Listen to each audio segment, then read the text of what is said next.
O di kaya itong ngayon sa Facebook, sa TikTok, mga vloggers. At mas masaklap to. Mas masaklap to.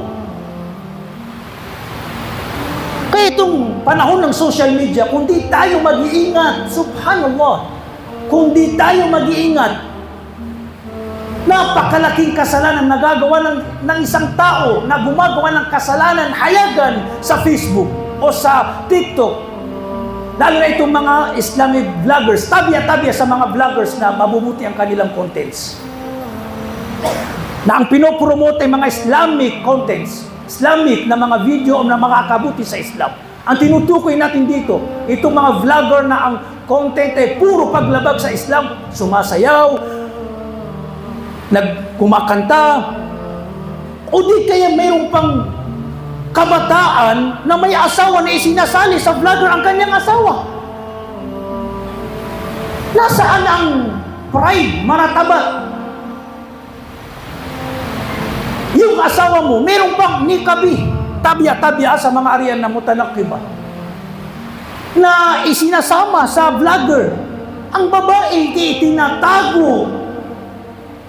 Ang babae ay tinatago. Hindi pinapangalandakan. Ang gumagawa nito, lalaking walang kahiyan. Lalaking walang maratabat, walang pride sa kanyang asawa.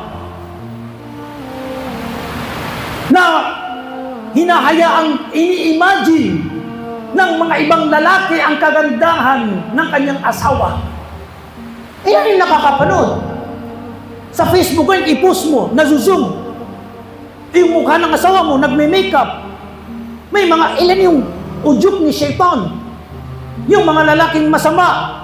Nag-i-imagine, alam mo nyo na, kung saan napupunta ang imagination niya. Pinapahintulot mo yun, kapatid, na gawing parausan o imagination ng iba o ng lalaki ang iyong asawa. Nasaan ang pride, maratabat? Ano yung mapapala mo? Makuha mo ang pera ni Meta. Ito ang problema, fitna sa mga kabataan. Ang popularity, okay lang maging popular ka sa mabuti, okay. Pero popularity sa haram, sa kasamaan, maging huwaran sa kasamaan, at itong pera ni Meta, itong pinag-aagawan. Sige lang, mawala ang aking kahihiyan. Sige lang,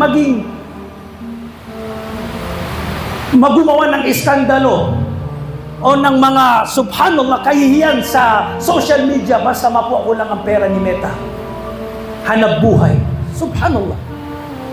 Okay lang kung sa halal, pero subhanallah ito Allahu Akbar. Vloggers na mga haram, tapos ang matindi pa yung asawa sinasali sa vlogger.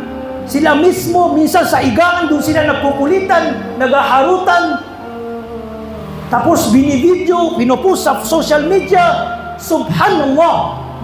Pag namatay ka, yung lahat ng nakakapanood nito, may share ka ng kasalanan. May share ka ng kasalanan. Ngayon, tingnan nyo ang social media. Noon, pag nakagawa ng kasalanan, nalaman ng mga kapitbahay sa isang community lang. Pero ngayon, mag-post ka ng haram na video o picture, hindi lang dito sa Pilipinas, umaabot sa Amerika, Middle East, at subhanallah, mayroon pang sinisave yung video o picture na labag sa Islam. Subhanallah, ano na mangyayari kapag ikaw ay namatay? Na hindi mo pinagtaubahan, hindi na-delete yung video sa YouTube, hindi na-delete yung video, picture sa Facebook. Subhanallah. Kaya nga sinabi ng mga ulama, ihdar an tamut wa dhunubuka ma zalat hayya. Mag-ingat ka, kapatid, na ikaw ay bawian ng buhay, na ang iyong kasalanan ay nananatiling buhay. Subhanallah. Anong nananatiling buhay? Anong halimbawa ito? Itong banagin natin. Nagpo-post ka ng mga haram, kahalayan, may music, nagsasayaw ka, apachi-apachi, o ano pa mang mga reels. Mga TikTok, sa YouTube, o yung asawa mo, yung babae, Ilan yung mga vloggers, o ilan yung gumagawa nito, namatay. Hindi alam yung password niya, hindi na ma-delete. Kawawa. Dumarating sa kanya doon yung subhanallah. Kasalanan yung itatanong sa kanya o maaaring parusa. Subhanallah, nakakatakot.